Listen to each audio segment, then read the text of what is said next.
And you're home late. Yeah. Oh, how are things in the office? Thank you. Okay naman. Medyo natagalan lang ako dahil inasikaso ko pa yung mga trabaho na iwan ni Elisa. Oh, yeah. Understandable namang hindi makakapasok yun. With all the things she's going through now, my goodness. Kaya nga hindi ko na siya naabala eh. Nga pala ma, may balita na ba tungkol kay Nina? No. I haven't heard anything from them. Tinatawagan ko si Elisa, pero hindi niya sinasagot ang phone. Siguro, alam mo, makibalita ako kay Ramon. No? Buti pa ma. Anyway, akit muna ako ma. Kapahinga lang ako. No, sige.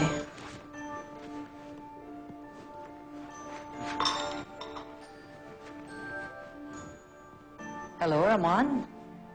Yeah. Sana naman, makikibalita lang sana ako tungkol kay Nina.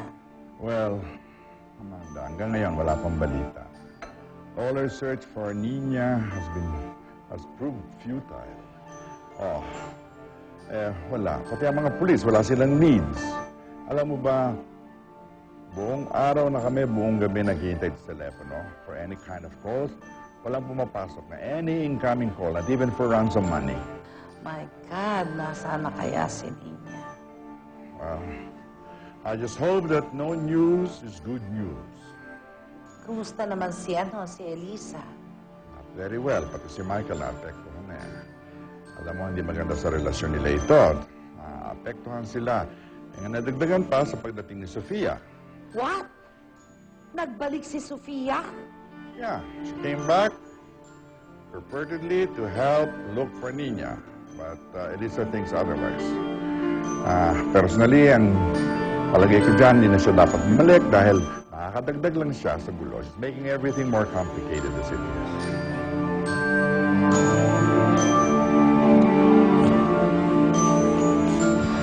Salamat to. Manny Jun, nahihirapan na ako kay Elisa. Sa tuwing kausap ko siya, parang lagi niya akong pinagtatabuyan. Wala na akong ginawang tama eh. Lagi na lang mali. Dagdagan mo ang pasensya mo, Michael. Mayroong pinagdaanan niya. Tama naman yung naisip mo eh. Hindi na dapat pagkatiwalaan yung Sofia na yan. Alam mo, hindi ko maintindihan kung bakit naniniwala pa rin yung Michael na yan kay Sofia. Alam niya naman lahat ng mga ginawa sa amin ng babaeng yan eh. Tsaka bakit niya pa binibigyan ng benefit of the doubt yung babaeng yun? Hindi ko rin alam, Elisa. Siguro, matagal din sila nagsama ni Sofia bilang mag-asawa. Kaya ganon. Alam mo, mabuti pa intindihin mo na lang siya. Hindi mo kasi siya masisisi eh. Mahirap din yung pinagdadaanan ko. Nahihirapan ako sa mga nangyayari. Alam ko may kasalanan ako. Kaya nga nagpapakumbaba ako, di ba? Nakikiusap ako, umiintindi. Pero paano ako? Sino intindi sa akin? Sa tuwing makikita ko si Michael, parang wala na akong ibang maisip kundi sisihin siya kung bakit nawala si Nina. Pinipigilan ko sarili kong mainis sa kanya. Pinipigilan ko sarili kong sisihin siya. Pero wala akong magawa. Dahil gusto ko talaga siyang sisihin. Manny Jun, nahihirapan na ako kay Elisa. Sa tuwing kausap ko siya, parang may kausap akong bato. Ang tigas-tigas niya. Lagi niya na siyang galit. Galit siya sa lahat ng tao. Lahat dinadamay niya. Michael, mas habaan mo pa ang pasensya mo. Unuwain mo si Elisa. Huwag mo siyang bigyan ng dahilan para mainis siya sa'yo.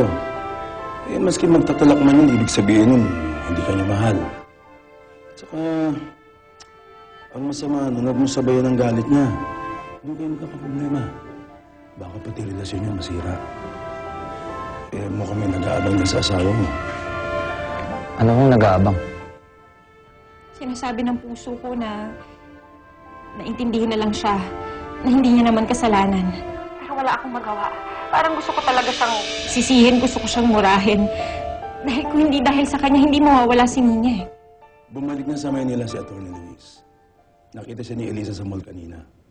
Saka mukhang interesadong tumulong sa paghanap kay Nina eh. Nadinig ko usapan nila.